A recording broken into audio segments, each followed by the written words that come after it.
When I think of my mother these days, I think of my mother first and Alzheimer's second. I think of fun-loving Betty, who loved to dance and be the center of attention. There was a time that Alzheimer's dominated our lives. It was nearly impossible to think of her without focusing on the disease that slowly robbed her of her memories, her personality, her abilities to walk and talk, and finally, her life.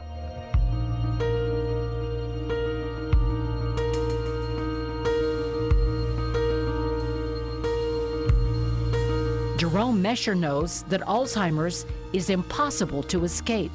Is there ever a day where you aren't thinking about that? No. I'm reminded of it every day, every morning, every afternoon, every evening. It's just constant. Earl Bruce knew what it could do to someone you love. And I said, oh my God, oh goodness gracious, oh. That's when I really was hit with the fact that she had Alzheimer's. But Fred Coggan knows there is hope. He is part of a drug trial that just might make a difference. I keep trying to make sure I'm doing something worthwhile. If I can do any little thing that'll help somebody, it makes me feel better.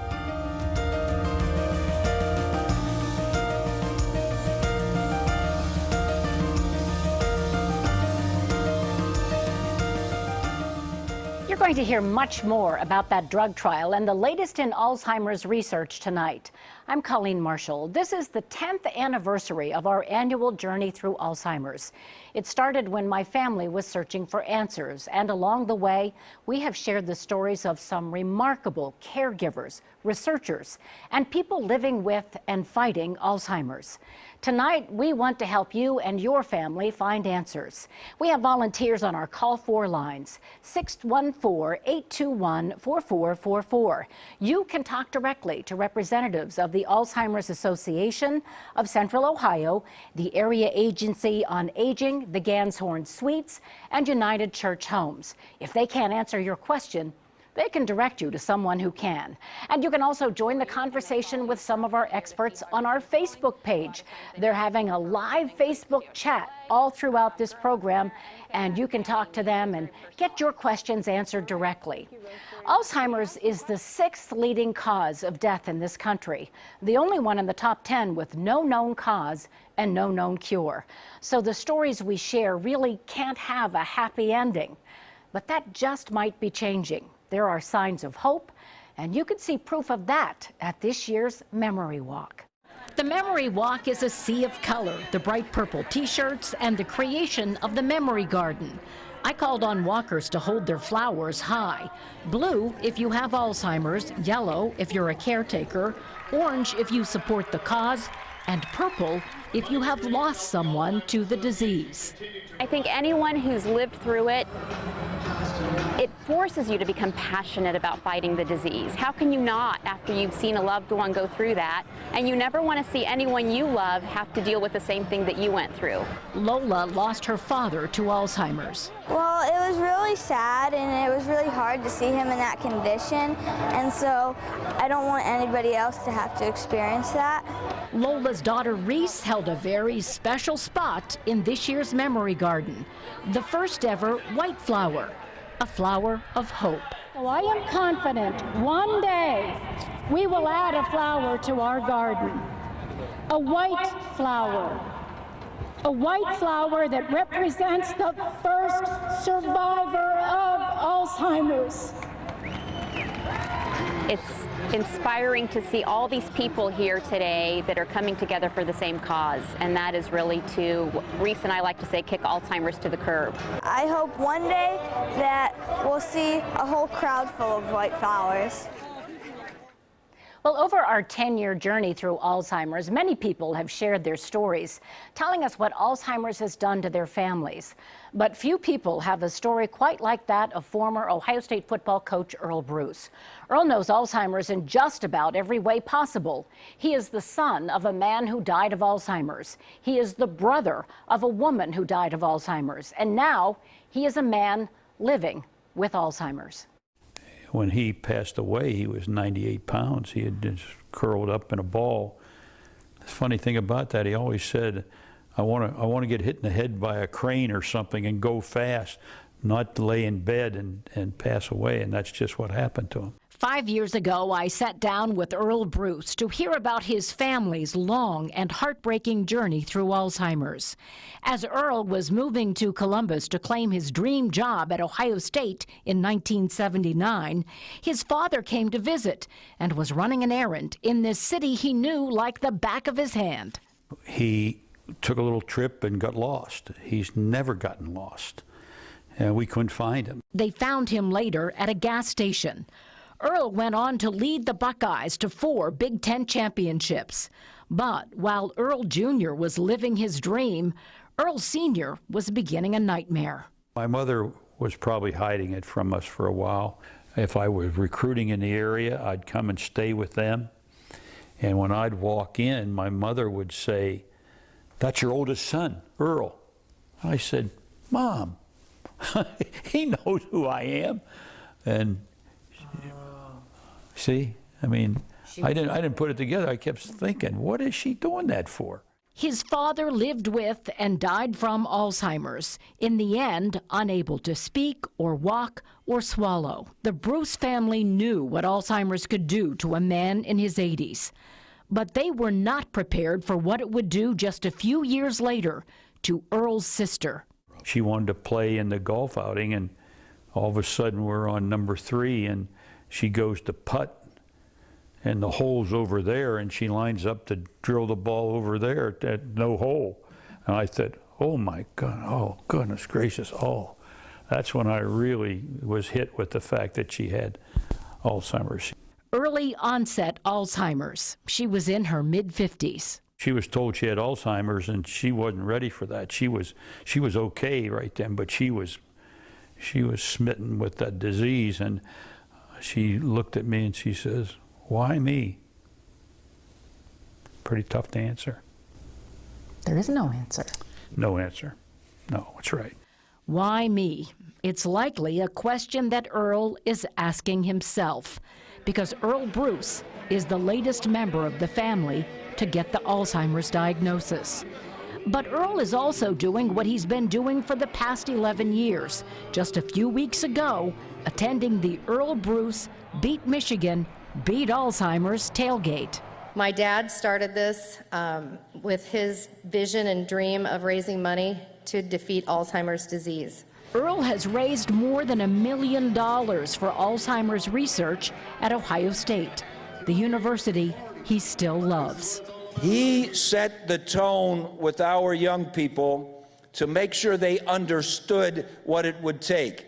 One of the most important rules that a leader must understand is that you have to have the ability for people to understand the difficulty of the challenge and what it's going to take to succeed. I want to thank my dad for his passion in creating this event, for his creativity and ideas and motivation. He's truly the person that taught me that you never, ever give up. Coach Bruce was not able to take the stage at this year's tailgate party. But 5 years ago, we talked about having parents with Alzheimer's, about his sister, about living with the knowledge that you could be next, that you could get this dreadful disease with no known cause and no known cure, about his driving need to help, and just like his days on the field, never give up. I think the only answer to this is for everyone that's have anything with Alzheimer's in their family or everything, to really get behind the great research people and try to help them so much that something's going to happen. Someone's going to get it done. That's the only hope we got. Later, you're going to meet a man with a doctorate, the curriculum director in a large local school district who had to explain to his loved ones why he could soon forget who they are. But next, another reason to have hope this year, a drug trial showing success So much so, it jumped from stage 1 to stage 3. And a reminder, we have experts standing by to answer your questions about Alzheimer's. You can call them at 614-821-4444 or join the conversation on our Facebook Live chat.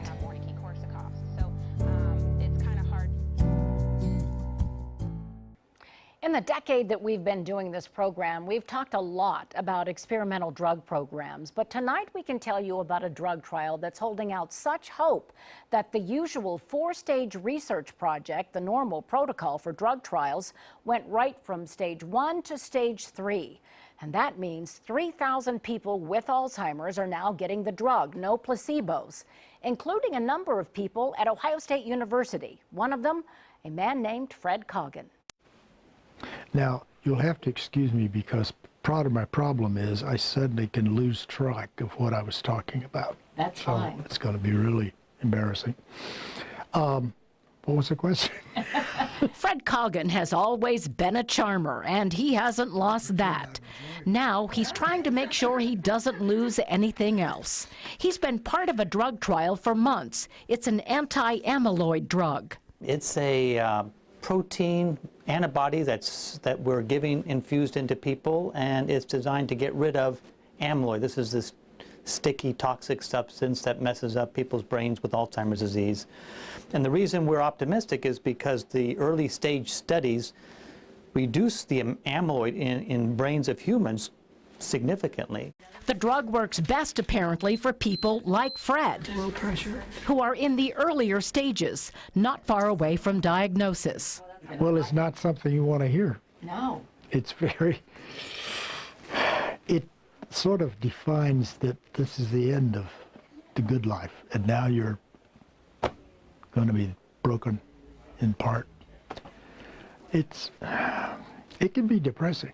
Fred says at first he didn't realize anything was wrong, but his wife had to constantly remind him of things and repeat questions.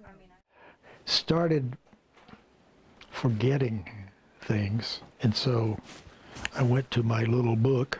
There it is. Always jot it down. Then I would know. And in the inside cover, I have names, addresses, telephone numbers, everything. If I didn't have this thing with me, I really would have problems. It's really so frustrating because it involves every bit of your life. And you can suddenly be walking in a grocery store and you can't remember, what the hell am I doing here? Why? Well, We're just going to give the infusion today. Being here at Ohio State feels like home. He earned a PhD in theater history here. He taught here, and for years was an administrator, working his way up to assistant dean. and I've always been a people person. I love being around people, and that's why I guess I went into theater, because I was always able to make people laugh or enjoy being around them and so forth. And it's very discouraging when suddenly I really can't be around people so much anymore. Fred says he can't tell yet if the drug is helping, but he's hopeful. Even if he can't get better, maybe he won't get worse. I've always wanted to do things for people, to help people, but I feel like I can't anymore so much. This might be the most important thing you do your whole life. That's really, thank you. Just hearing that makes such a difference. That was Dr. Douglas Shaarei explaining the drug trial to us. He's leading the team at Ohio State University, and he's going to join us next to announce a major expansion at OSU. And we're also going to ask him about that very difficult conversation when it's time to take away the keys to the car. We've met so many people along the way this past decade, including Ufa and Harry, who cared for their sister in her final days. And I think, you know, in the back of your mind, you don't want to think that it's Alzheimer's or dementia. We just said, oh, you know, she's forgetting. She's just forgetting things. Well, I didn't want to believe that she was, you know, getting dementia, and was just something I wasn't ready to accept. Now, we continue to take your phone calls. Our volunteers are from the Alzheimer's Association, the Central Ohio Area Agency on Aging, Ganshorn Suites, and United Church Homes. They can direct you to resources and testing options. Call 614-821-4444 or go to our Facebook, NBC4 Facebook page, and join our Facebook Live discussion. You can also access that chat through nbc4i.com/Alzheimer's.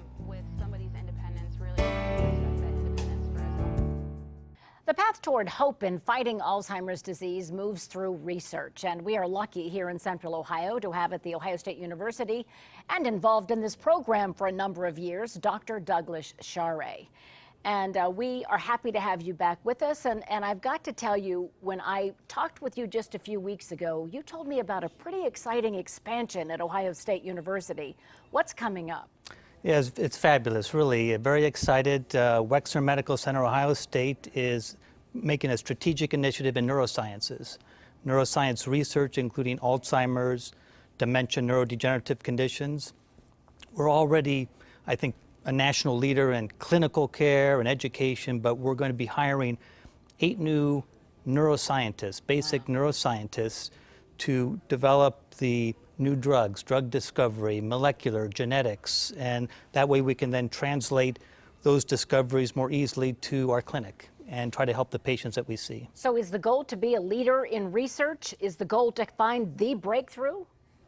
We do everything at Ohio State. So we're in the clinic, getting it to providing the care and the caregivers need, and we've done a great job for many years with that, but we're expanding to increase the number of neuroscientists that can work on the molecular and the proteins, finding new biomarkers to diagnose the disease earlier.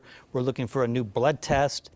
Hopefully we can diagnose it in the blood. And all these exciting new breakthroughs will help us at Ohio State and around the world get treatments to people faster. I know that one of the things you really advocate is early detection, early treatment, because that's really the only hope for slowing it down. Is it still difficult to get people to come in and to acknowledge what's going on, that they've got these cognitive and possible dementia issues?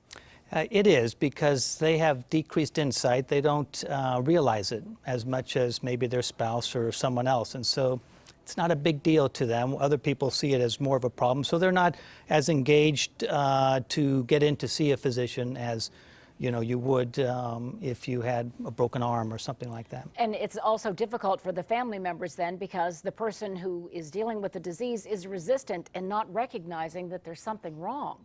Correct, and it's a sneaky disease. It's insidious onset, so it's not like all of a sudden one day it happens. So it can sneak up on people, unfortunately, and so that's why we advocate screening tests and getting into the doctors if you have some cognitive issues, because there are things to do. You can help your brain if you catch it early. You know, I know that you get this question all the time. We had a lot of problems in my family convincing my mother that it was no longer safe for her to get behind the wheel of a car. How do you have that very difficult conversation, and when do you know it's time for that conversation? Well, typically early on in Alzheimer's, if it's very mild, you can probably still drive safely. The things to go first are not really the turning or the lights or the brakes. It's really the judgment. Are you looking before you pull out? Are you seeing that bicycle over there? And the best way to find those out before there's some mishap is to ride with the individual. You can sort of see, are they using good judgment? Are they stopping, swerving a little bit? Do they know what the different signs mean? Are they getting lost driving? And so that's the first sign. And if you start noticing that, then it's time to monitor them more closely. And you have testing programs, do you not, at Ohio State for this? So you can get a behind-the-wheel test, older driver evaluation they're called, and they're at many places. Ohio State has such a center. For a cost, they will test the patient, professional drivers, so it's not the family member saying, I don't think you can drive, and it's not the doc, it's a professional. Neutral party. A neutral party, professional that says, you didn't do too well, and suggests that maybe it's time to give up the keys. All right, we thank you, Dr. Shaarei, and we are going to remind people about your SAGE test that you have developed over the years. This is a test that you can take at home. It's a screening test available for you to download. It is called the SAGE test. We have a link to it on our website, NBC4i.com. It was developed by Dr. Shaarei, and it's being used all around the world now. And you can download it to a tablet. The completed test should be given to your doctor as a marker and then become part of your annual physical exam so the doctor can track any cognitive changes year to year. Well, the Blue Jackets are in a battle for first place, but the man who sits in the announcer's booth had a front row seat for a very different battle, knowing the inevitable outcome. Greg Murray's story when we come back. And Central Ohio Congressman Pat Tiberi announced last month that he is leaving Congress and coming home, taking a new job and spending more time with his family. Still to come, he tells us the reason for leaving Capitol Hill that might surprise you. And how do you know when it's time to take away those keys? One of the many difficult questions families impacted by Alzheimer's might have. And we have those experts on our Call 4 lines to answer any questions you have. 614-821-4444 or join our Facebook Live discussion. Go to NBC4i.com, go to the NBC4 Facebook page, and see what others are asking and talking about and become part of that discussion. Lots of action on the ice this season for the Columbus Blue Jackets, who just last night battled the New Jersey Red Devils for first place. It was a loss for our team, but in the booth announcing the game is a man who just came off a 10-year battle, watching someone he loves fight to the finish. We want to find a cure, and I want to find a cure because I don't want another family to have to go through what we went through over this long period of time where someone is just getting worse and worse right before your very eyes. Greg Murray is comfortable behind a mic, and you hear his voice booming throughout Nationwide Arena during Blue Jackets games. But he also grabbed the mic at this year's Alzheimer's Association Memory Walk as a thank you for all they did when his wife's mother was diagnosed with Alzheimer's. It really helped us to prepare for the inevitable, what was coming, and helped us to deal with it and really to recognize what was going on. His mother-in-law, Nancy, was in her mid-60s when diagnosed. Her journey lasted 10 years. We had already accepted what was going on and what was going to happen, and we were okay with that because of the faith of our family. We knew that when Nana was done with her marathon here with Alzheimer's, she was going to be fully cured, she was going to be fine, but we had to get her to that point in time. In the midst of the Alzheimer's battle for his family, Greg's colleagues in the announcer's booth all wore pins from the Alzheimer's Association. They were part of the team rallying around the family, support from the Alzheimer's Association, a memory care center, and finally, hospice allowed his wife, her sisters, and father to focus on Nancy. And it's because of the support of, these organizations that are on one hand really trying to find a cure for this terrible, terrible disease. But at the same time, they're providing support for the family, knowing that it's not just the person that's got the disease, but it is just as difficult, if maybe not even more difficult, for the family to deal with this. Greg says if your family is living with Alzheimer's, you have to get support from the time of diagnosis. Where it's so difficult for Julie's dad, where he's doing his best, and he doesn't want this happening, but here it is happening, and now we have to make this decision.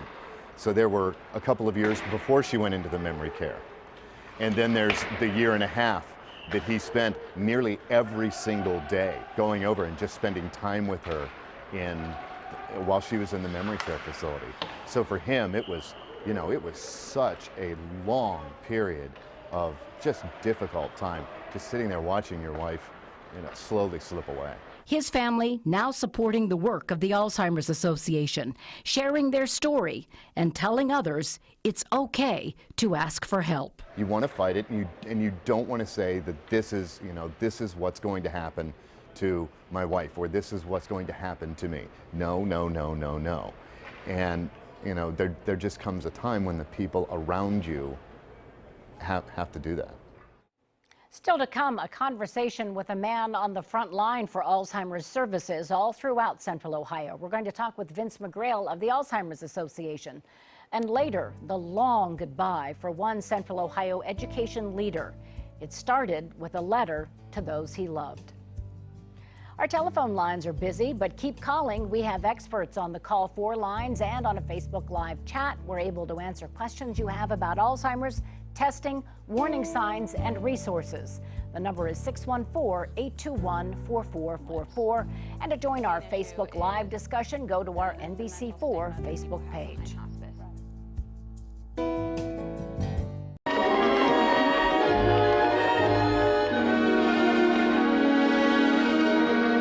There is no life I know to compare with pure imagination. Living there, you'll be free. That beautiful video was put together by the Alzheimer's Association. Willy Wonka himself, Gene Wilder, died of Alzheimer's disease.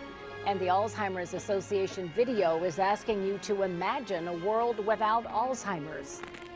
And the Alzheimer's Association leads the charge in the battle against Alzheimer's. And Vince McGrail leads the Alzheimer's Association here in Central Ohio. And we welcome you back. Thanks, and we had such an amazing walk this year. Let's talk about just how big that walk has grown. Yeah, I was just looking at numbers a couple days ago. The number of people coming to our Columbus Walk alone has doubled in the last 3 years. And we're raising about twice as much money as we were just a few years ago. And that's because people are getting involved, momentum's growing, and people are willing to come forward and be a part of this.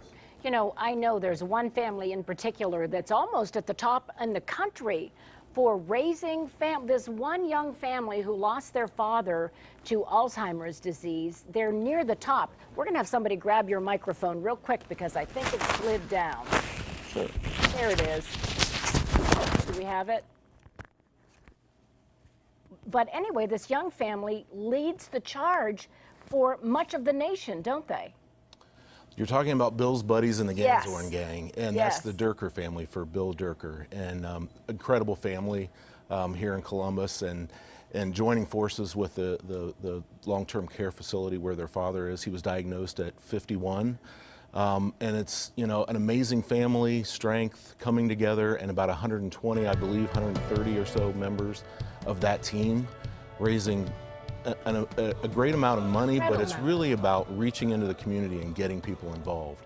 And we just received another gift from someone in the community for that team. We're continuing to raise money for the walk through the end of December. Yeah, that's what we want to emphasize to people. You still want the money to come rolling in, and it will count for this year's total. But what do we do with that money? I mean, where does it go? Why should we care whether you have resources or not? Two things about the Alzheimer's Association. We're here on the ground in the communities with staff that are ready to answer the phone whenever anyone calls 24/7 and be there to help families when they don't know where to turn, so they can help them understand the disease. We can educate the community more about the disease.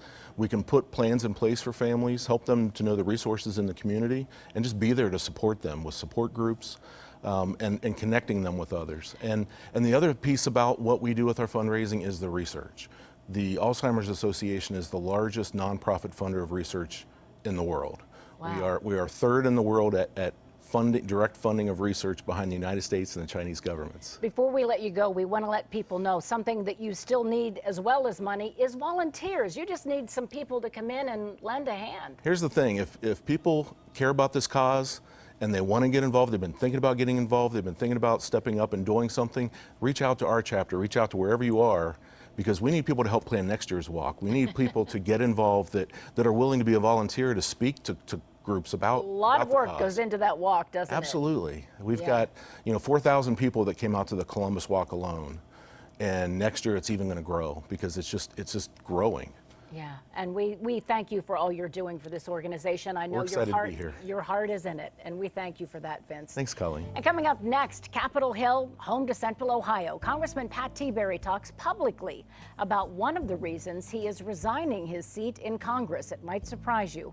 And we're getting questions about resources and testing for people living with Alzheimer's, but also about those support services Vince was talking about and support for caregivers. If you have questions about Alzheimer's, call 614-821-4444, or you can ask questions of our experts who are live on Facebook. That conversation has been busy all night. Head to our NBC4 Facebook page, and you can join in the conversation.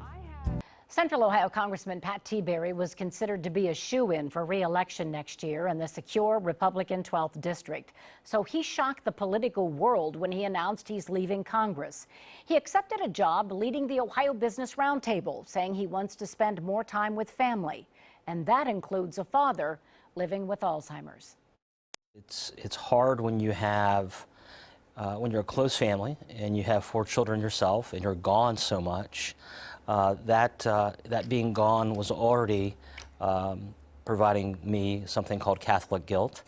That, I know about that. That, you know, it just, you miss so many things. And then when my mom got diagnosed and passed so quickly, it just kind of gave you a feeling like, wow, this job maybe isn't as important as I thought it was, because I'm missing family, I'm not seeing things.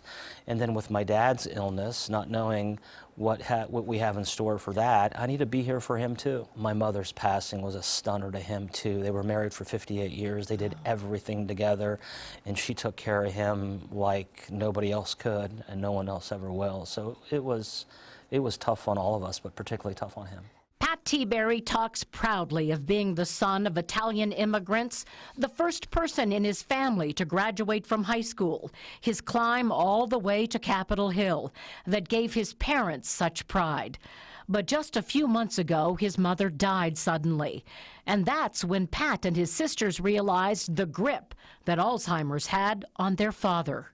This happened in my family, where we realized that my dad was covering for my mom, right, so that we wouldn't know about those Alzheimer's symptoms. Right. Was that something your family went through? Absolutely. My sisters and I were shocked with what was happening, and my mom not telling us exactly how much of a challenge she had with my dad. And it all kind of came home all together, and obviously it's a challenging disease anyway. But Mom didn't want to burden us with helping with my dad. You're dealing with this as a family. That's important too, isn't it? Just trying to pull on each other for decision making and support. Correct. It is. It's a challenge, and one of our siblings is out of town, so that makes it challenging on her too, because she wishes she was here, and she comes up on weekends, and so it's that Catholic guilt. It's that, I got back to the Catholic guilt again. So yeah, it's a challenge. It's something that you hope you never have to experience, and when you do, it's all hands on deck. His father's Alzheimer's helped Tiberi realize he was making the right choice to come home. But he had started working to fight against Alzheimer's a decade ago. And today we have a product that the vast aging network in America can be proud of. You already kind of knew about the importance of getting research and understanding for this disease, didn't you? I did, only because of a congressional hearing that I was part of in Washington, but also here in Columbus, in Westerville at the Senior Center. We did a congressional hearing on the Older Americans Act. It was the first time that I'd ever heard of early onset of Alzheimer's. I always thought, you know, you get Alzheimer's if you're 75 or 80. And no, that's not true. And so I was able through legislation back in 2006, have the federal government's first recognition of early onset of Alzheimer's. As you know, Colleen, there are people in their 40s and 50s who get diagnosed with Alzheimer's. It's tragic, and it's going to get worse. Now his fight against Alzheimer's is more personal, with his sisters, wife, and children with him at home on the front line. The great thing about our children is all 4 of our daughters are really engaged in trying to make my dad's days better. When we come back, a local couple shared their story of living with early onset Alzheimer's. They are both educators, and we have a lot to learn from them. And remember, volunteers from the Ganshorn Suites, among those on our Call 4 lines, along with the Alzheimer's Association, the Central Ohio Area Agency on Aging, United Church Homes, 614-821-4444 to get help and answers. Or join the discussion going on live on Facebook right now, NBC4's Facebook page.